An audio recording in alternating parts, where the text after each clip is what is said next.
Thanks for joining us from the Ohio AgNet, the voice you know with the news you trust studio. Sponsored by Grain Equipment Company, where innovation meets execution. I'm Morgan Anderson. Well, this weather is nothing short of Ohio weather. We started the week with spring-like sunshine and are ending it with a mix of snow and rain. It's 48 degrees outside and cloudy with slight winds. Our low for this evening is 33 degrees. First, let's hear a word from our sponsor.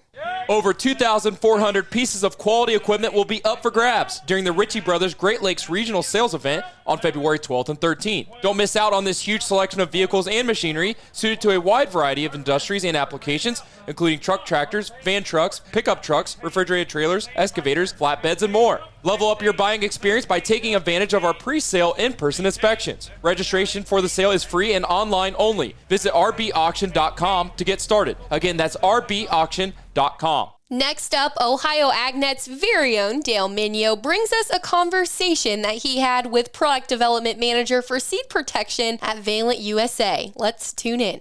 Joining me is Dare McDuffie, and he's the Product Development Manager for Seed Protection for Valent USA. Dare, thanks for joining us. And our topic today, we want to talk about seed treatments. What's on it? What could be on it? What's your suggestions? Chris, to what is going on the seed is growing, and there could be a couple factors for that. I think seed treatments are getting more expensive as they're controlling more diseases and insects. And also, I think people are generally a little bit more interested. You might see somebody at the supermarket looking a little bit longer at the back of that box before they put it in their cart.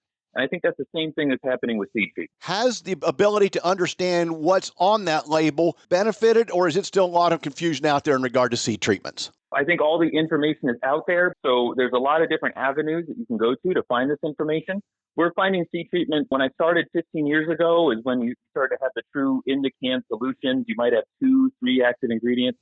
Nowadays, you might have up to 6 to 8 active ingredients on your corn or soybean. And it's really important to know the ratios and the diseases that you're controlling, the nematodes, the insects, and all that information can be found online. That doesn't mean it's easy to find. Do you have a website that'll help people through this explanation? Certainly. If you search Valent USA and seed protection, you can learn a lot about our seed treatments like Intego Sweet Soybean. That's a combination of 3 fungicides and insecticides. It's 2 modes of action for one of your most important diseases, and it's everything that you need to start out the year right. There you go. Starting the year right with Dare McDuffie, Product Development Manager, Seed Protection for Valent USA. Dare, thanks for your time. Thank you very much. Thanks, Dale, for that conversation. And now let's take a listen for our agricultural headline for today. JBS reaches $83.5 million settlement in cattle pricing lawsuit. National farm groups have reached an $83.5 million settlement with JBS in a lawsuit alleging the company conspired to manipulate cattle prices. The case, filed in 2019, claims major meatpacking companies worked to fix, depress, or stabilize prices for live cattle futures and options from 2015 to 2020. If approved by a federal court, the settlement would provide payments to ranchers, feedlots, and traders who sold fed cattle or held long positions in cattle futures during the affected period. However, JBS has denied any wrongdoing, and the agreement does not constitute an admission of liability. The lawsuit continues against Tyson, Cargill, and National Beef, which have not reached a settlement. The National Farmers Union, one of the groups involved in the case, says it remains committed to improving price transparency and competitiveness for farmers and ranchers. Meanwhile, JBS USA announced a $200 million investment in beef processing plants in Texas and Colorado. The company plans to expand production facilities, including a new fabrication floor and a distribution center. Combined, the plants will employ about 7,500 workers and purchase $6 billion worth of livestock annually. Switching gears, let's take a look at our afternoon weather update from meteorologist Ryan Martin, brought to us by Seed Consultants. Simply better performance online at seedconsultants.com. Rain continuing to try and exit Ohio here through today. I'm Chief Meteorologist Ryan Martin. Let's take a look at that forecast update. We should be clearing out in a lot of areas here this afternoon. Even far east and southeastern areas look like they're on track to get this moisture out here a little bit quicker. I'm fine with that. That's great. Warm air is still here. It's still mild today, but cold air starts to sag in overnight tonight.